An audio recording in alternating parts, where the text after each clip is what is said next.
चोपड़ा के घर पर इस वक्त मैं मौजूद हूं, पानीपत का खंडरा गांव। और अब से कुछ ही देर पहले नीरज चोपड़ा ने एक बयान दिया है टोक्यो में। उन्होंने कहा कि मैं अपने परिवार की वजह से ही इस मुकाम तक पहुंच पाया हूं, क्योंकि परिवार का साथ मुझे हमेशा मिलता रहा है और हमेशा मेरे साथ है, और परिवार के सपोर्ट के बिना मैं कुछ भी नहीं हूं। अब से कुछ ही देर पहले नीरज चोपड़ा का ये बयान सामने आया। उन्होंने परिवार को अपनी जीत का श्रेय दिया और कहा कि परिवार की वजह से ही आज इस मुकाम तक, इस लक्ष्य को मैं हासिल कर पाया हूं। जो सपना है देशवासियों का, मैं उसे पूरा कर पाया हूं। आपको बता दें कि कल गोल्ड जीतकर नीरज चोपड़ा ने देश को गर्व करने का मौका दिया। और इस वक्त मेरे साथ नीरज की बहन मौजूद है, संगीता मौजूद है। संगीता, राखी से पहले ही आपको राखी का गिफ्ट मिल गया? जी मैम, बिल्कुल।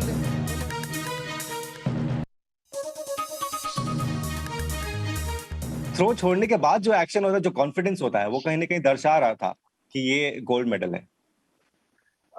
देखो जी, अगर सही बताऊं तो मतलब दिमाग में तो ये था कि हाँ, अपना बेस्ट करने की कोशिश करनी है ओलंपिक में, लेकिन जब तक गोल्ड फाइनल नहीं हो गया लास्ट थ्रो तक, तब तक मैंने बिल्कुल भी ऐसे दिमाग बिल्कुल रिलैक्स नहीं किया था कि भाई हाँ, अब अपना गोल्ड हो गया है और मैं बस रिलैक्स छोड़ दूं। क्योंकि जो बाकी और थ्रोवर थे वो काफी अच्छे थ्रोवर थे, वो कभी भी वो थ्रो निकाल सकते थे। तो मेंटली प्रिपेयर रहना बहुत जरूरी है कंपटीशन के अंदर। और जब लास्ट थ्रो का सभी का हो गया और मेरा लास्ट थ्रो बचा था, तब मुझे हो गया था कंफर्म कि हाँ, अपना गोल्ड हो गया पक्का। और उसके बाद ही मैंने सेलिब्रेशन किया।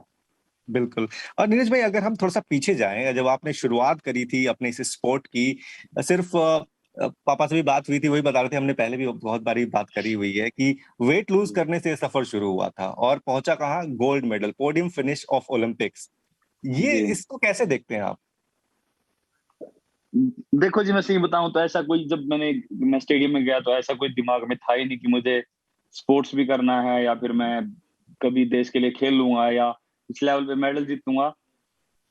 बस ये मैं मानता हूँ कि बस भगवान का शुक्रिया है, और भगवान का ऐसा लगता है कि पहले से प्लानिंग थी कि, क्योंकि ये बिल्कुल प्लान नहीं था कि मुझे स्पोर्ट्स करना है, क्योंकि मेरे पूरे परिवार में किसी ने स्पोर्ट्स नहीं किया, गांव में भी कोई माहौल नहीं था स्पोर्ट्स का।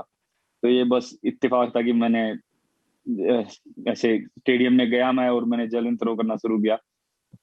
तो ये सब भी बस होना ही था, और बस मैंने अपना दिल से मेहनत की, और जो मेरे सीनियर्स थे और जो भी सपोर्ट रही है सभी की, तो वो काफी अच्छी रही है। तो मुझे लगता है उसके कारण ही आज यहाँ पे पहुंचा हूँ। नीरज भाई, तो देश का गर्व नीरज चोपड़ा, और नीरज चोपड़ा को आप सुन रहे थे, उनका कहना था कि परिवार की वजह से आज मैं इस मुकाम पे हूँ। नीरज चोपड़ा ने ये भी कहा कि मेरे गांव में खेल का इतना माहौल नहीं था, लेकिन मेरे चाचा मुझे लेकर गए। अपने चाचा को क्रेडिट दिया, परिवार को क्रेडिट दिया। और यहाँ मेरी बहुत लोगों से बात हुई, सबका ये कहना था कि नीरज जो है बहुत डाउन टू अर्थ है, उनके अंदर ज़रा सा भी घमंड अहम जैसी कोई चीज़ नहीं है। जब भी यहाँ आते थे सबसे मिलजुल कर रहते थे, सबसे बात करते थे और प्रैक्टिस नहीं छोड़ते थे। नीरज की बहन संगीता मेरे साथ मौजूद है। ये नीरज की रियल सिस्टर है। कितनी खुश है संगीता आज आप? राखी से पहले गिफ्ट मिल गया आपको तो? जी बिल्कुल, हम बहुत खुश हैं कि हमारे भाई ने रक्षाबंधन से पहले ही हमें रक्षाबंधन का इतना अच्छा तोहफा दिया है गोल्ड के रूप में। और हमें मतलब ये उम्मीद तो थी कि हमारे भाई कुछ न कुछ मेडल लेके आएंगे, लेकिन उन्होंने उस मेडल का रंग अपनी मेहनत से ऐसे बदल दिया कि वो गोल्ड के रूप में तब्दील हो गया। तो हम बहुत खुश हैं इससे।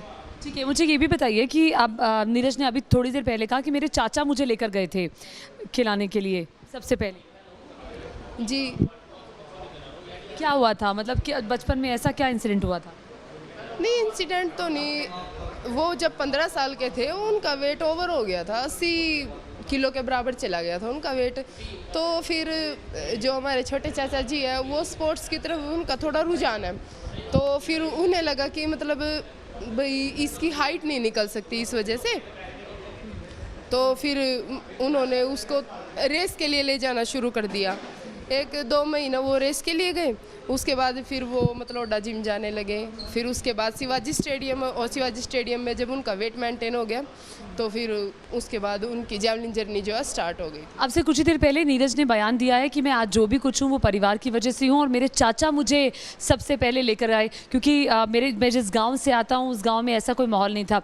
कुछ ही देर पहले ये उन्होंने खास बातचीत की है। जी, बिल्कुल वो चाचा उनके भीम चोपड़ा रहे हैं, जो हमारे भाई हैं, बड़े समझदार हैं। उन्हीं ने ज़्यादा फैसले ऐसे लिए हैं, उन्हीं की बदौलत है आज परिवार भी संयुक्त है, नीरज भी इस मुकाम तक है। क्योंकि हमेशा किसी भी बड़े मुकाम तक पहुंचने के लिए सबसे पहला कदम देखा जाता है कि वो किसने कितना सही रखवाया।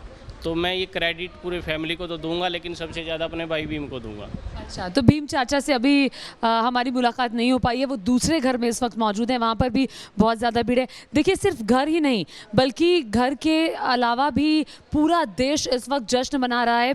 और कितनी खुशी होती है संगीता, मतलब सिर्फ एक परिवार ही नहीं बल्कि पूरा देश आज नीरज पर गर्व कर रहा है, पूरा देश आज जश्न मना रहा है। जैसे रात को आप नहीं सो पाई, वैसे देश में तमाम लोग नहीं सो पाए। जी मैम, इससे तो हम बहुत ही ज़्यादा खुश हैं, मतलब बयान नहीं कर पा रहे अपनी खुशी को शब्दों में, इतने ज़्यादा खुश हैं। आपकी आखिरी बार उनसे बात कब हुई थी? आखिरी बार टोक्यो से 3 दिन पहले बात हुई थी, टोक्यो जाने से पहले। क्या कहा था?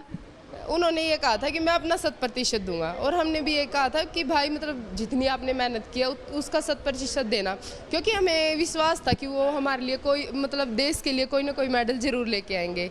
लेकिन कहीं ना कहीं मतलब ये तो था भी मेडल लेके आएंगे, लेकिन इतना नहीं पता था कि इतना अच्छा गोल्ड के रूप में मेडल मिलेगा। तो कल दुखी लगी हुई थी जब मैच चल रहा था? बिल्कुल, मतलब रोंगटे खड़े हो गए थे मैच देखते वक्त, और जब मैच ख़त्म हो चुका था, नीरज फर्स्ट पोजीशन पर थे, तब तो आंखें ऐसे नम थी, मतलब बता नहीं सकते कि कितनी खुशी। देखिए, आंखें नम सिर्फ बहन संगीता की नहीं थी, ऐसी बहुत सारी बहनें, ऐसे बहुत सारे भाई और पूरे देशवासियों की थी। पूरे देश में जश्न का माहौल आज भी है, क्योंकि देखिए मिल्खा सिंह का सपना था, दिवंगत मिल्खा सिंह का सपना था कि कोई एथलीट सामने आए, कोई तो सोना जीते। हालांकि खुद मिल्खा सिंह ओलंपिक में गए थे, लेकिन गोल्ड से वो चूक गए थे, चौथे नंबर पर रहे थे और 1 सेकंड के 10वें हिस्से से वो चूक गए थे। उनका सपना आखिरकार आज पूरा हुआ और पूरे देश इस वक्त जश्न मना रहा है। क्या 120 करोड़ का देश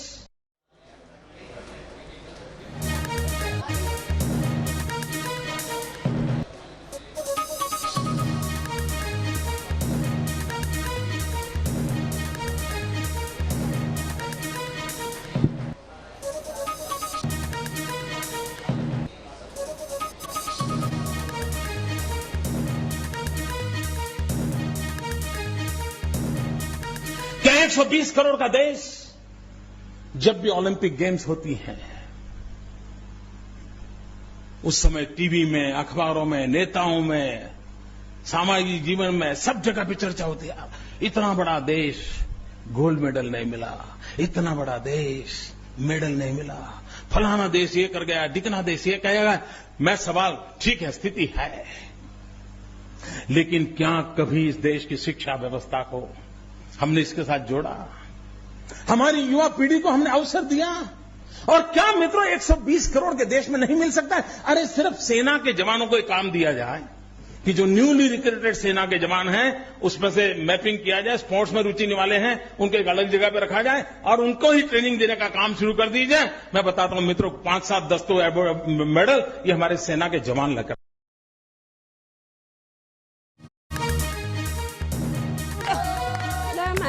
पतली सी कमणी मेरे तमने, मैं पतली सी कमणी एक राय बनता, टकनी मेरे सिर पर बनता, कणी मेरे तमने जुड़, मैं पतली सी कमणी मेरे तमने, मैं पतली सी कमणी एक राय बनता, टकनी मेरे सिर पर बनता, कणी मेरे तमने जुड़, मैं पतली सी कमणी मेरे तमने।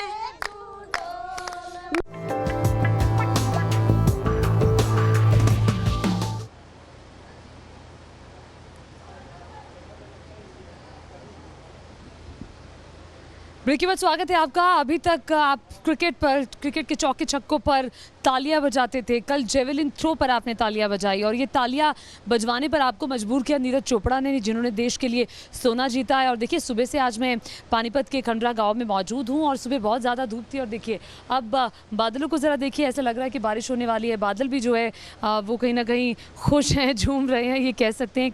एक ताऊजी हमारे साथ यहाँ पर मौजूद हैं जो कि नीरज के ताऊजी हैं। ताऊजी कितनी खुशी है? फूफा जी बहुत खुशी है जी, हम बहुत नीरज की खुशी है बहुत। मैं उसका फूफा लगता हूँ, सारे गांव ने सारे उसने खुशी है उसकी बहुत।